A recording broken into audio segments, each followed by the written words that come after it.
স্বামী স্ত্রী রাত্রে ঘুমাতে যাওয়ার আগে কখনোই এই তিনভাবে ঘুমাবেন না। যদি এই তিনভাবে আপনারা ঘুমান তাহলে সেই সংসারে কখনোই উন্নতি হবে না এবং আপনার স্বামী যে কর্মক্ষেত্রে আছে সেই কর্মক্ষেত্রেও কখনো সে উন্নতি করতে পারবে না। আর আপনারা দুইজন যদি এইভাবে ঘুমান তাহলে আপনাদের উপর শয়তান খুশি হয়ে যাবে আর আল্লাহ তাআলা আপনাদের উপর নারাজ করবে। নাম্বার 1, ঘুমাতে যাওয়ার আগে অবশ্যই আপনি আপনার স্বামীকে খুশি করে ঘুমাবেন। সারাদিন স্বামী স্ত্রী যতই ঝগড়া করেন না কেন, আপনার স্বামীর উপর যতই রাগ থাকুক না কেন, রাত্রে অবশ্যই তারে খুশি করে তারপরে ঘুমাবেন।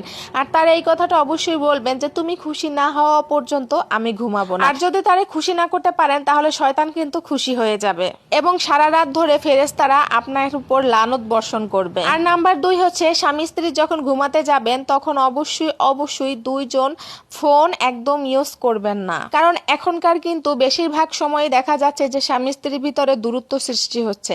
আর এই দূরত্ব সৃষ্টির কারণ মূলত হচ্ছে এই মোবাইল ফোন। আর এই মোবাইল ফোনের কারণে কিন্তু অনেক সংসারে ডিভোর্স পর্যন্ত চলে আসতেছে। তাই এই কাজটা কখনোই করবেন না। রাতে অন্তত আপনারা 1 ঘন্টা সময় হলো স্বামী স্ত্রী গল্প গুজব করবেন, তারপরে আপনারা ঘুমাবেন।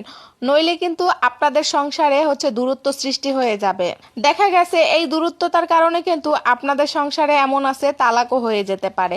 তাই এই কাজটা মনের ভুলও করবেন না, আর এইটাই কিন্তু সবথেকে খারাপ একটা কাজ। আর নাম্বার 3 হচ্ছে, রাত্রে স্বামী স্ত্রী যখন ঘুমাবেন তখন অবশ্যই আপনাদের মাঝখানে কোনো ফাঁকা অংশ রাখবেন না।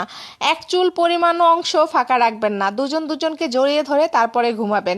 এতে স্বামী স্ত্রীর ভিতরে ভালোবাসা বাড়ে, মহব্বত বাড়ে। স্বামী স্ত্রী ঘুমানোর সময় যদি 1 চুল পরিমাণে ফাঁকা থাকে তাহলে সেইখানে শয়তান অবস্থান করে এবং তাদের ভিতরে দূরত্ব সৃষ্টি হয়ে যায়। এই জন্য স্বামী স্ত্রী ঘুমাতে গেলে রাত্রে অবশ্যই এই 3টা কাজ করে ঘুমাবেন, তাহলে আপনাদের ভিতরেও সম্পর্ক ভালো থাকবে আর আল্লাহ তাআলা আপনাদের উপর খুশি হয়ে যাবে। রাতে যদি এই 3টা কাজ করে ঘুমায় তাহলে অনেক স্বামী স্ত্রীর সংসার একদম ধ্বংস হওয়া থেকে বেঁচে যাবে।